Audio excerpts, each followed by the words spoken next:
Hello, everyone. Utomi blasts Tinubu government over IMF's 8.8 trillion off budget spending report, calls it fiscal rascality. 8.8 trillion off budget, not what's supposed to be in the budget, off that they will do their and people are sitting down there. Instead of you to go after this one, you are busy having entitled mentality over other people. It is other people that you want to break their ways, break their everything. According to him, many Nigerians who had discussed the issue with him were shocked by the scale of the alleged off-budget spending, where he argued that such developments should not come as a surprise. Professor Patrick Utomi has criticized the administration of Bola Tinubu over the International Monetary Fund (IMF) disclosure that Nigeria spent an estimated 8.83 trillion outside the formal budget framework, describing the revelation as evidence of fiscal rascality and accusing the country's political elite of enabling bad governance. Utomi, a professor of political economy and management expert, made remarks in a series of posts on social media while reacting to the controversy generated by the IMF's recent fiscal assessment of Nigeria. The same IMF, they will go and meet them for loan and they will give loan. According to him, many Nigerians who had discussed the issue with him were shocked by the scale of the alleged off-budget spending, but he argued that such development should not come as a surprise. Many I spoke to in the last 3 days are stunned by the impunity of fiscal rascality of those running Nigeria revealed by the IMF. Utomi said, I don't understand. How are they stunned by what? By the impunity. Is it not the same impunity that we allowed? Tinubu has been doing a lot of things. People sit down. They are not challenging him.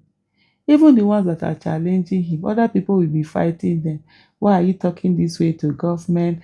Government should not be this. Government should not be that. Whatever, however, menene, and what have you and what have you not. That's what basically that they talk about, all the time. I'm scandalized that they are shocked. The trouble of Nigeria is not that bandits hijack the state, but that we watch it happen. Complicit elite. That's just it. Elite are complicit in this whole business that are going on. Some people feel that it's not going to affect them. Some people feel that as long as they have their business, they are doing their thing, it doesn't matter whatever it is that goes on. Let them just stay and be managing their business. Let everything just be okay for them and all of that. That's the mentality that a lot of people have. Until when it now happens to them, you now find them coming out to say that, oh, I never knew that Nigeria would happen to me. I never knew that Nigeria would happen. So who are you expecting Nigeria to happen to? Other people? Oh, okay. Okay, I get it. I get it.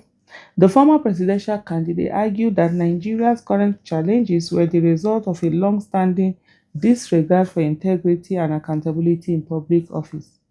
When I repeat that values shape human progress and that character matters, I'm simply saying that those who pretend antecedents do not predict how people will govern are either naive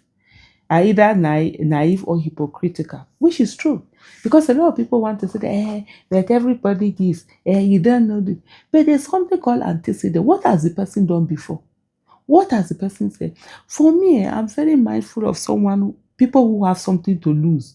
It is better to put in office someone who has something to lose than someone who does not have anything to lose. People like Tinubu, they don't have anything to lose. What is it that you are going to say? Is it corruption? Is it today they started accusing him of corruption? Is it forgery? Is it today they started accusing him of forgery? Is it what is it that you're going to accuse him of? Or what shame does he have? He's not thinking of building any legacy.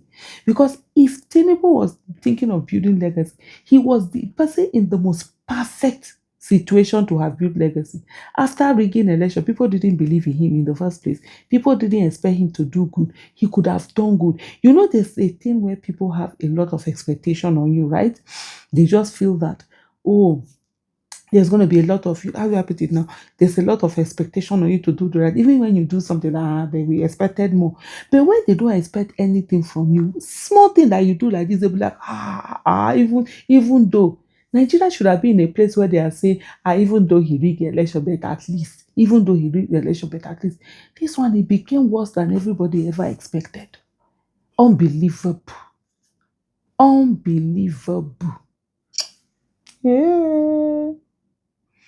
When I repeat that values shape human progress and that character matters, I'm simply saying that those who pretend antecedents do not predict how people will govern are either naive or hypocritical. We are where I said Nigeria was going, said so in print and on TV repeatedly, and you give it to Utomi. He has been saying it though. He has been telling us we have refused to enter. People like Dr. Obiez and Co. They've been saying it, they've been warning. The people will be hypocritical, they will call them on this thing, they will rather insult them. It don't used to bother me. I'll just say, even like when I speak with Dr. Obiez, I used to sit there, I say, Nigerians want to experience the hardship. Allow them. You can't play God. You've warned them. You said this is what is going to happen. Especially because for her, someone who is an economist, she sees it. She advises nations all over the world. But her own country, they say they know one here. No, allow them. You can't play God. Utomi also accused successive administration of undermining constitutional governance by concealing the health condition of former presidents and allowing others to govern in their name. You see, the biggest culprit we have in all of this is that National Assembly. That's why Nigerians voting cowards, we're supposed to vote in people who are courageous into that National Assembly. We vote in all sorts of nonsense people, and then we now begin to wonder why is it that certain things, don't work. Impunity and disregard of decent order has become our way. When Umaru Yar'Adua was dying, people lied and governed in his name. They did the same with Muhammadu Buhari. They are doing so again, he alleged. This is high treason. That is why I say nobody over 70 should run for office. I'm 70. Calling for urgent political reforms, Utomi urged Nigerians to reclaim the country from what he described as failed political class. It is wake up time, Nigeria. If the people do not rise now, press a reset knob and take back their country from the kind of people who now dominate the political class, real disaster, which makes the frightening excesses of today seem like kindergarten rhymes looms. The controversy followed recent disclosure by IMF that Nigeria spent approximately 2% of its gross domestic product (GDP), estimated at about 8.83 trillion, after the former approved budget and official implementation report. The disclosure has sparked widespread public debate and calls for an investigation into the country's fiscal, you know, management. The only investigation that is needed that is just to Nigeria should go in a mad and vote out Tinubu's illegitimate government.